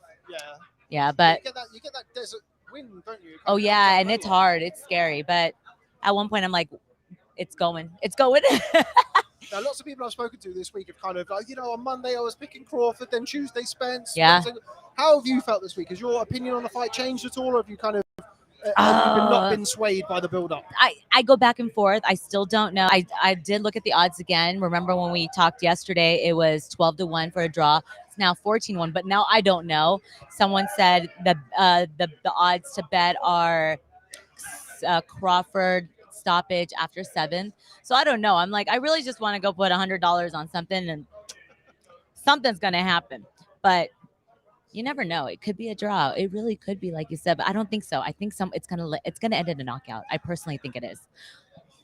I just hope it's a good fight. We've spoken about this already earlier Yeah. in the week on the live stream. We hope that whoever wins the fight gets the fight. What's been your highlight of the week so far? What bit has made you go, wow? Was it yesterday? Yesterday was very, very spicy at the press conference. I didn't expect. Yesterday was my favorite day because of the fact the press conference, because they're they're not outspoken guys. They're just like, we're here. They're both good fighters. Even when they were both talking smack to each other, he's like, he's a good fighter. I'm not going to take that away from him. He earned this and he deserves this. But Derek and Vomac, my favorite. Derek was talking his smack. I don't know if I'm allowed to curse on this, but I won't. Okay, he was talking his shit. And took the invitation straight away, no problem. And Vomac, it's just funny because Derek's not one to talk like that. So he's just very quiet. He's like, I do all my fighting in the ring. I do all my talking, but they're not the ones fighting. It's going to be Spence and Crawford. And I get it. When one team keeps talking, you can only bite your tongue so long. And you're just like, you know what? Forget it. That's it. And it was crazy enough. I was sitting there. So I was sitting in the last row of the chairs. The guy that Derek was screaming at, because he's like, are you a fighter? F you, blah, blah, blah. And I'm like, I'm like, this guy, it wasn't even Errol's cousin. They kept saying his cousin. It was just a friend or a guy from Dallas. So everyone was getting involved. And I think that's what made it really, really hype about this fight, because like we talked about, if you didn't know who Spence and Crawford were because you're just a casual fan, now you're really hyped to be like, okay, this is a good fight. And these belts, whatever these mean to, if the fans don't understand it, there's a lot of belts on the line, so it must be big. And you're having celebrities. I was talking to these gentlemen over here, that Spence's friends, they're all Dallas Cowboys. They're coming out of training camp just to come and support Crawford. There's word, possibly Eminem's going to walk him out. I don't know if you saw that, his social media comment.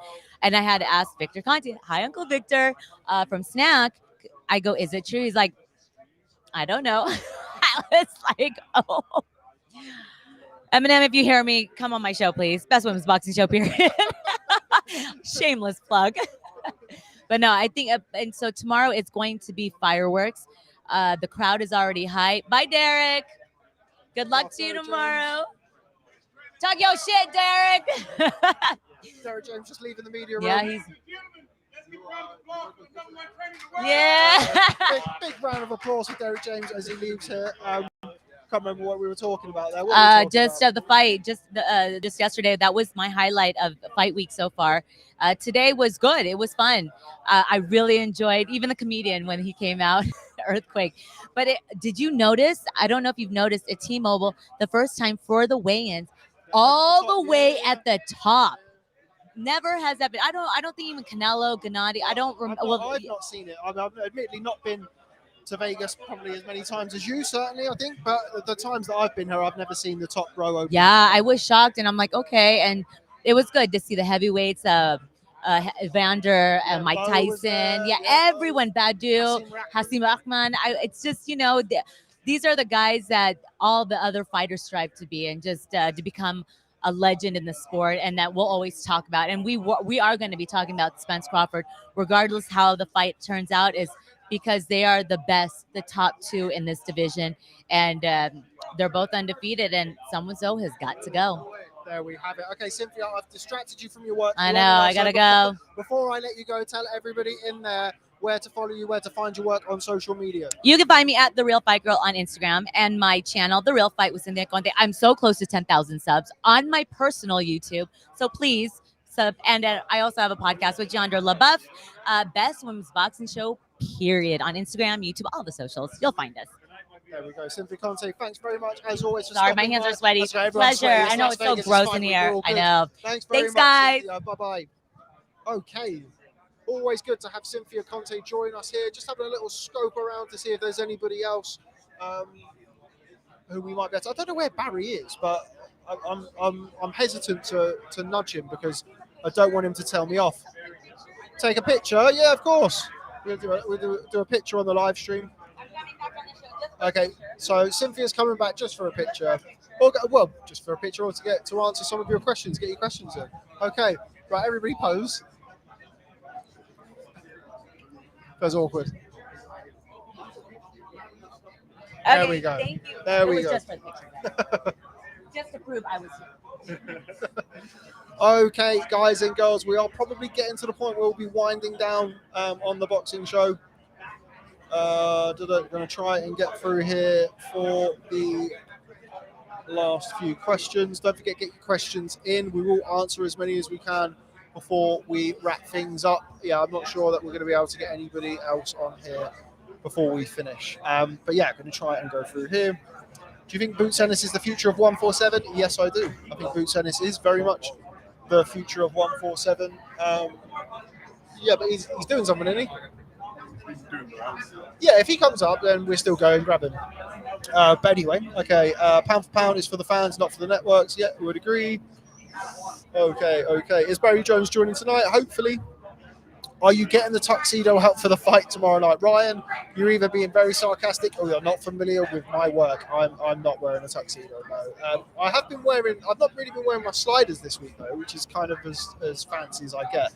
My version of a tuxedo is not wearing sliders. So I think we'll probably see that version, but not an actual version, though. Do you think fighters are more motivated by money than legacy than ever before? No, I don't. I think this fable that fighters have only just started to care about money is nonsense. It's been happening since the start of time. Fighters, it's prize fighting. It's not more prize fighting now than it's ever been. People make out that Duran, Leonard, Hagler and Holmes were jumping in the ring with each other every other month for 10 grand a pop. That's not the case. I do understand people's frustrations. I'm a boxing fan as everybody else is. I want to see all the big fights. It is frustrating to see, fights not happen for politics and this and that, but fighters want to fight. Fighters don't get to this level by being motivated by money solely. The money stuff comes later in the career, which can hold up fights, but no, I don't think so. Not more than ever before. Fights have happened and not happened since the start of time. So no, I don't. Is there a bar or a meet-up spot where the Brits go? I don't know, mate. Not really a drinker, and I don't really get much time to do anything, even if I were drinking. So I'm not sure. We're not able to. We tried to grab him, but I think he's shot off. We're not going to tell. We won't say who it is. Former two-time welterweight champion of the world. But anyway, it's fine. Once a year, Rob, really pay less money, they will fight. Well, I'm not really in the interest of paying fighters any less money. When you get to the top level and fighters are making, it is a business. People don't like it, but it's true, and it's always been a business. It's not something that's only just started now. When you get to the top level, the big fights take harder, they take longer, and they're more difficult to make. So, yeah, I mean, as long as, again, going back to what we were talking about with fighters fighting every 6 months, in an ideal world, yes, but we don't live in an ideal world, and boxing is far from an ideal business. Is Cynthia Conte related to Victor Conte? No. Do you think old school fighters are tougher than today's fighters, Rob? Tougher in what sense? I mean, Harry Greb fighting 39 times in a year is obviously something that we're never ever going to see again. But yeah, tougher is a difficult thing to define. These are all tough men. They've always been tough men. It's just slightly different nowadays. The sport is different. I think, we do romanticize the fighters of years gone by. But yeah, I don't know. Obviously, they used to fight more regularly, smaller gloves, brutal fights. So I guess in that regard, you could say yes, but fighters are all tough. Anyway, this ain't a predictor fight, just whose style you like. Yeah, I agree. Just trying to get through any of these questions. I think we're probably getting about to the end now, unless we have any other questions. Anybody else with any more before we wrap things up? We are sort of winding down a little bit in the media room. Don't forget to hit the like button. Don't forget to tell us who you think is going to win. Pimp My Sniper, any standouts from the undercard? I think Donaire versus Santiago is a good fight. I'm interested to see Donaire. We haven't seen him since he boxed Nora in a way in their rematch. Obviously got knocked out in a couple of rounds. He's 40 years old now. Santiago was a very game competitor, almost won a world title a few years back against Joe and Ancajas down at super flyweight. Always been in very, very tough competitive fights. If Donaire's got old, then he's in trouble. So that's the fight that I'm very much looking forward to. Aside from that, I think Pitbull Cruz is going to look good. He's boxing Giovanni Cabrera. I think Cabrera kind of tailor-made for him. Not very tight southpaw who's a bit square on. I think Cruz would go through him fairly quickly. I think inside the first 4 or 5 rounds, I think our fight will be over. So yeah, those ones from the undercards. Fighters today seem more scared to get hit compared to fighters back in the day. I don't think anybody's ever liked getting hit. But yeah, I think social media and being shamed for losing has changed the game. Maybe. It's a good point and an interesting point. But yeah, I don't know. Fighters have always been tough. It's every generation of fighters, of anybody really, kind of lambast the last ones and, or lambast the next ones. You don't know how hard we had it in our day. And I think in boxing, we do that probably more so than anybody. But yeah, you still leaning towards Crawford. I have literally never been leaning towards Crawford. I've been leaning towards Spence for the whole time of this fight, and I haven't changed it, through stubbornness, if nothing else. Yeah, no, I'm not leaning towards Crawford, but I am only leaning towards Errol Spence, and I wouldn't be surprised at all if Crawford were to win by stoppage or decision. But yeah, I'm not sure where you got that from, Matt Hears.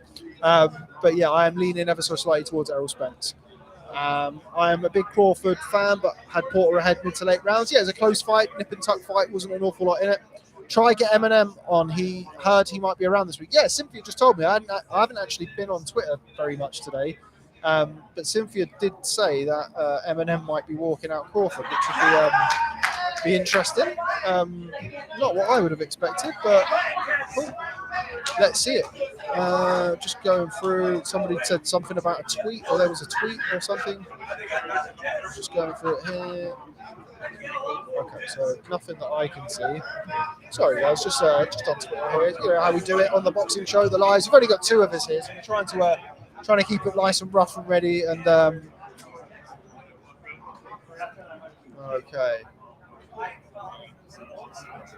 Oh, so it was an Instagram post.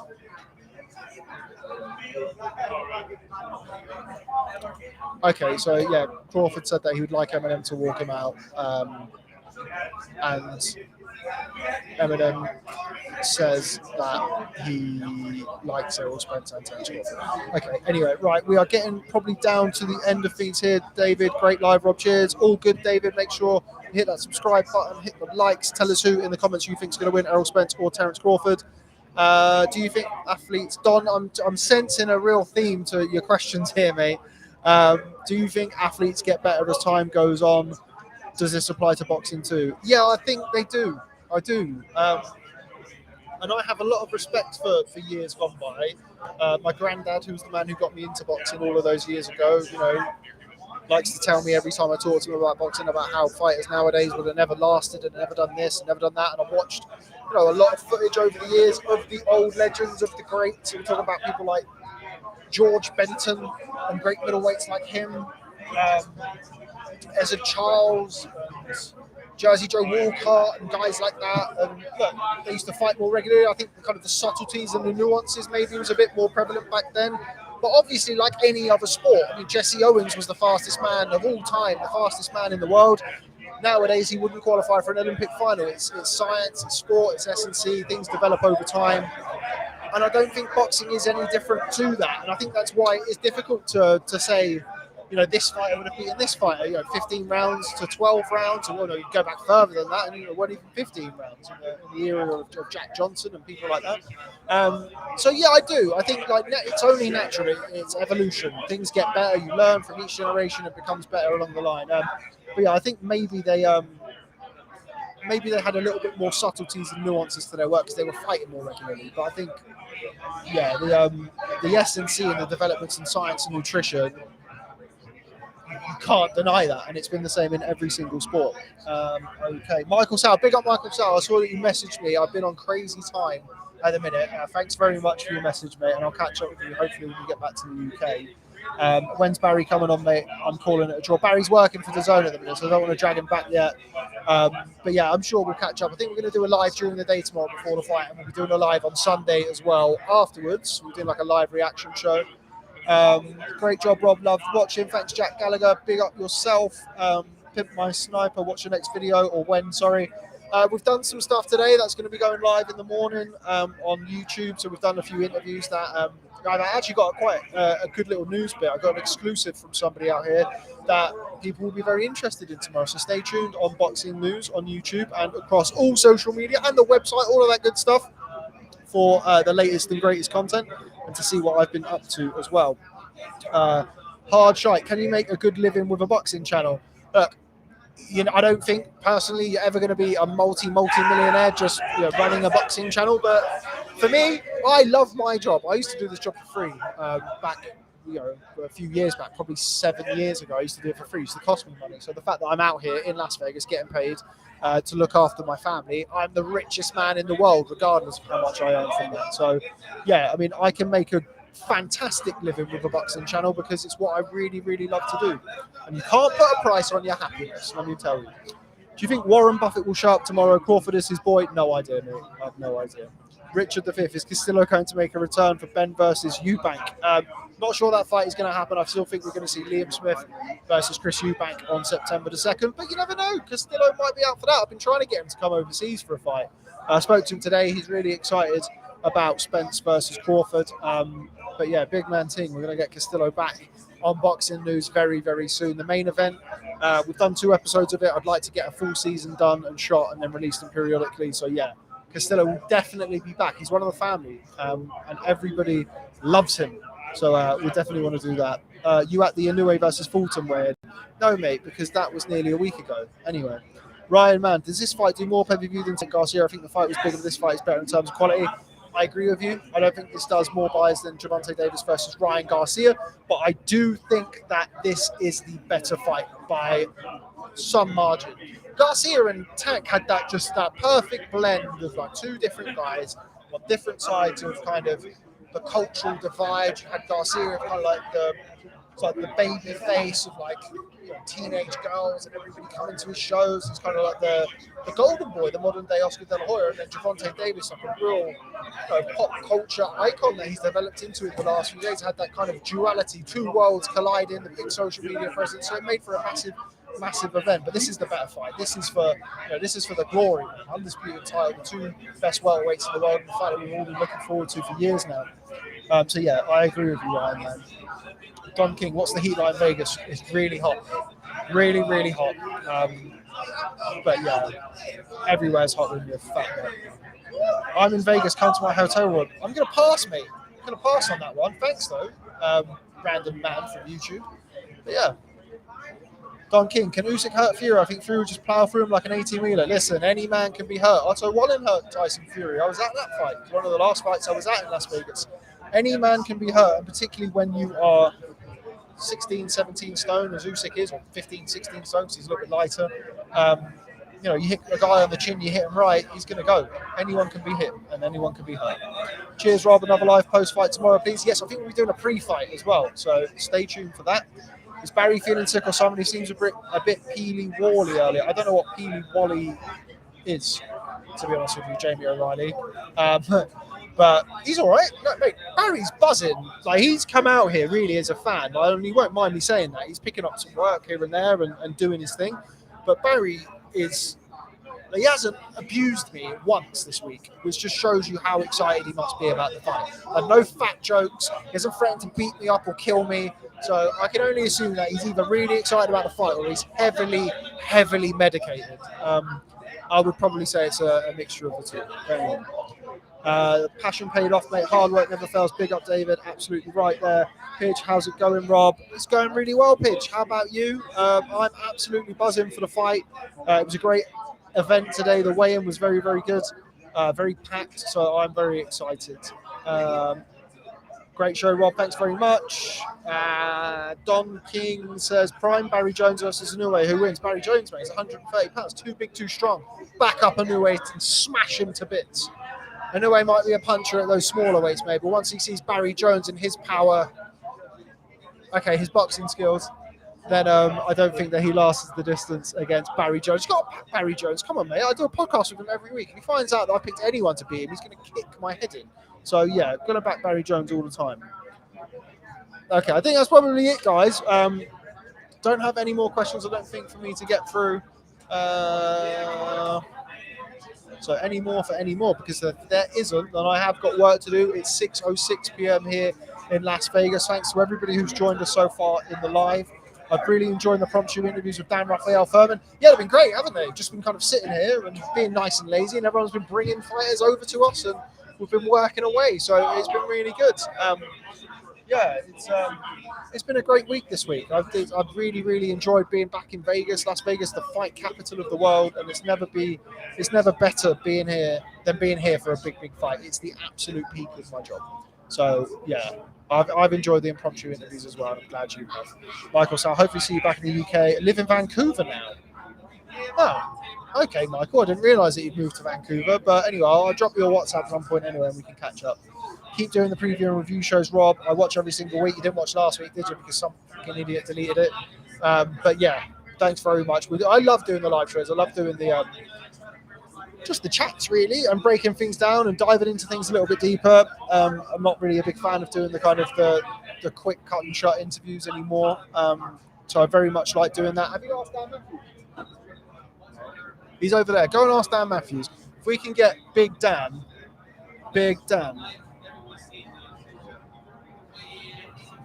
to join us. Dan Matthews, one of the best, well, I was going to say journalists in the UK. He's just moved to New York. Going to try and see if we can bring him on.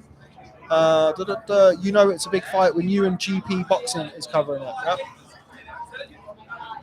It is a big fight. GP Boxing. Is that Guerrilla Productions? He's good. I like it. You have big stadium. I don't have anything there. I have a big stadium. Right, okay. It makes sense now. You have big stadium fights in the UK, but Vegas is the main spot. It absolutely is. Oh, I think we've managed to convince him. Is he coming? Have we managed to? Oh, we've managed to convince my main man, Dan Matthews. Yeah, he's doing his hair, so he's definitely coming on. See, this is why you have to be a slob like me. You don't care what I look like, so we'll be all good. Loving the channel, mate. Great content. Going to sub to the max too. Subscribe to Boxing News. You can get your subscription. There's a link in the description now, or if there isn't, we'll put one in there. The main man, Dan Matthews, is joining us here. I don't know how we're getting on with the wire and whether or not it's going to be trapped under anywhere. But Dan Matthews, welcome to the Boxing Show live here in Las Vegas. How you getting on, mate? Yeah, all good, all good. Just finishing up my preview for tomorrow. Very excited. Feel like the weigh-in was really the time when kind of Las Vegas hit the boil, or at least the fans inside the arena kind of. It was an amazing atmosphere, and it felt like it was a really good way to kind of tee it up tomorrow night. Well, you just mentioned there about doing your preview, so I'm sorry about dragging you away from your work. But thanks very much for joining us here anyway. When did you get in? Because obviously you're based now in New York. The American takeover is well and truly underway for Dan Matthews. How are you finding life stateside, mate? Yeah, good. It's been a bit of a whirlwind start. I've only been here like 3-4 weeks. I landed in Vegas on Thursday, straight to the press conference.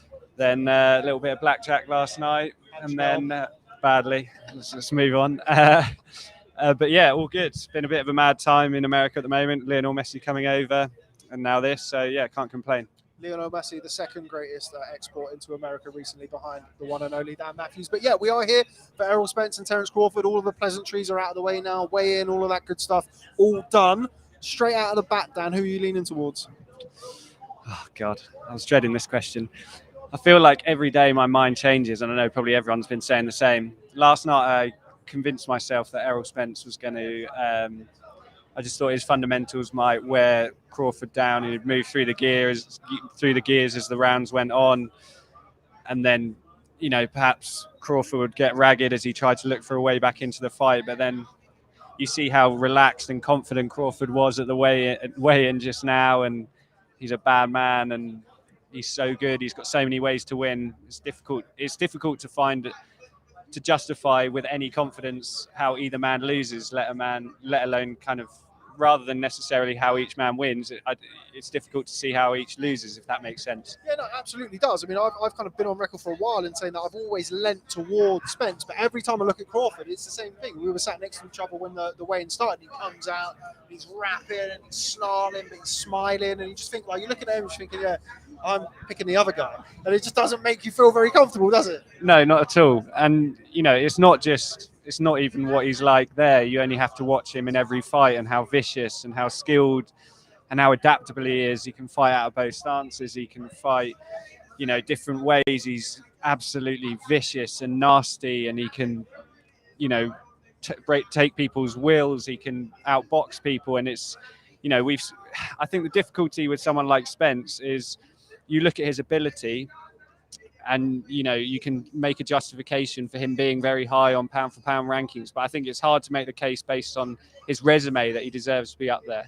Whereas in some ways it's not the opposite with Crawford, but with Crawford's resume, all he's achieved at 140 and then up at 147, you know, this is an elite fighter who is one of the very, very best in the world. I think the problem is, something I've just written is, there isn't a single person you could argue on either of their records who you would back to beat the other person.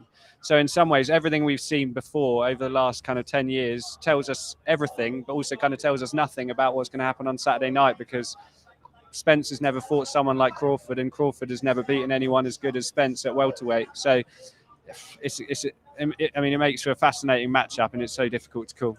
It's the two final bosses, isn't it? The welterweight division, even kind of the post-Mayweather-Pacquiao era, still remained one of the best divisions in boxing, one of the deepest divisions in boxing. These guys between them are pretty much beating everybody that there is to beat. I know Keith Thurman was in there earlier talking about how they both didn't want to fight him and this and that. He was fantastic. I'm glad I said that before while he wasn't sitting right here. You don't want Keith Thurman coming over to you and sticking on you, man. You'll be there for hours. But anyway, they have kind of established themselves as definitely the two best welterweights in the world, but also two of the very best pound-for-pound fighters in the world. And with that being said, does the winner of this become pound-for-pound number one for you, Dan? I'm not sure. I think if Crawford wins, and this is maybe a bit of a kind of nonsensical argument, but I think if Crawford wins, I think you could make the case that he's potentially number one to clean up two divisions, and to do it by beating someone like Spence. You know, I think it's very hard to find someone who's done something as spectacular as that. I think if Spence was to win, does that make him? I mean, it would be one of the best wins of any active fighter. But he's always been at welterweight. He's a bigger welterweight, more of a natural welterweight than Crawford. I'm not sure you could put him above someone like Inoue at the moment, even someone like Usyk, Canelo. I'm not sure. So, perhaps not the answer you're looking for. I don't know. I mean, what do you think? I mean, I think pound for pound is so super duper subjective anyway. But I kind of agree with you, really. With Errol Spence, I think he's beaten a lot of very good guys at welterweight, but he didn't, for no fault of his own. Obviously, had the injury, couldn't fight Manny Pacquiao. The Thurman fight never materialised for one way or the other, certainly when he was the challenger and Thurman was the champion. But he doesn't have that. I mean, I don't think Crawford's resume, when you look at his achievements, you put his belts and undisputed and this, and then you look at the guys that he's beaten, that correlation was not necessarily there. But agreeing with what you've said, being undisputed champion at 140, then again at 147 and beating Spence to do so, I think that gives him what his detractors over the years have been kind of asking for, which is that elite signature win.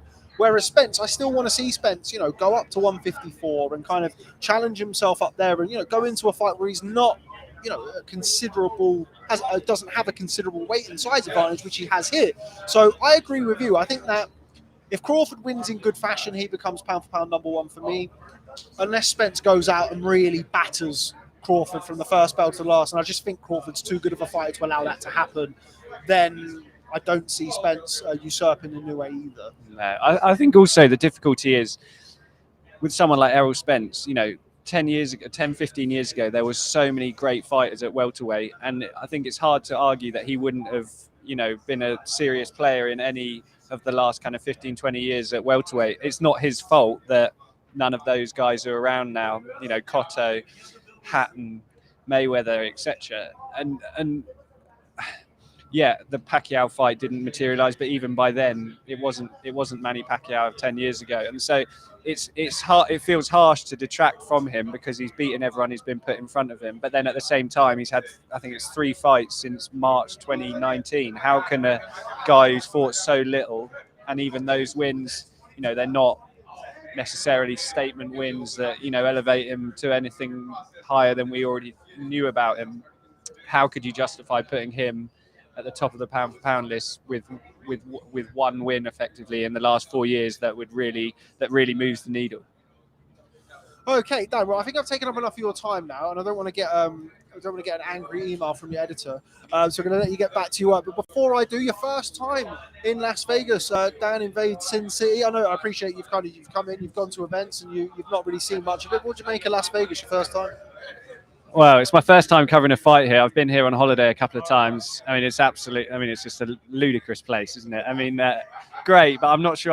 I don't know if it's a bad thing that I only got here on Thursday, because in previous times I've been here, I've always said I'm not sure I could spend more than a few days here. It's an amazing place in so many ways, but also a completely baffling place in so many other ways. So I've loved it. I thought the atmosphere at the weigh-in today was amazing, and it kind of really gave you that big fight feel. I think, speaking to people who've been obviously at bigger fights like Mayweather, Pacquiao, Mayweather, McGregor, this fight hasn't captured the kind of whole strip in the same way. And I don't know whether that matters in some ways. I think it's like, I'm writing like, should we just enjoy this for what it is and not worry about where it fits into boxing's kind of wider health? And maybe we should just, for one weekend only, just enjoy 12 rounds of two absolute masters going at it and not worry, where boxing's going and where it's been and how this compares to previous fights. This is an unbelievable fight to be at. I feel like very privileged, and it's an amazing way to kind of cover my first Las Vegas fight, and I can't wait for tomorrow night. Yeah, I think it's a nice way to round things off. We've got very much a present this weekend, but Dan Matthews, thanks very much for joining us. I'll see you later at the blackjack table. We'll get all the money back. Don't worry, mate. Okay, I think we're about there, guys. I mean, I've said this literally about 20 times in the last half an hour, and we're still going. Any more? Can Sonny Edwards beat Bam? Yes, he can. Will he? I don't know.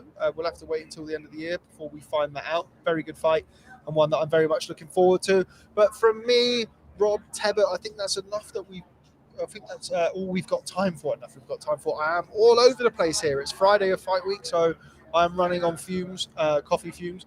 But thanks very much for joining us here on the post-weigh-in live chat. Thank you, of course, to all of our lovely guests and everybody in the live chat supporting us throughout all of this. Don't forget to stay tuned. We've got some big news, big exclusive coming in the morning that you UK fans, if you're still here, then I really am appreciative, because it's 2:20 in the morning back home. We do have an exclusive in the morning that the UK fans will definitely want to catch up with, as well as the rest of our Spence-Crawford content from today's weigh-in. But from me, Rob Tebbutt, from the main man, Ben from Rookie, thanks very much for stopping by and catching up with us. Rather, I told you I'm absolutely all over the place, and we'll see you tomorrow.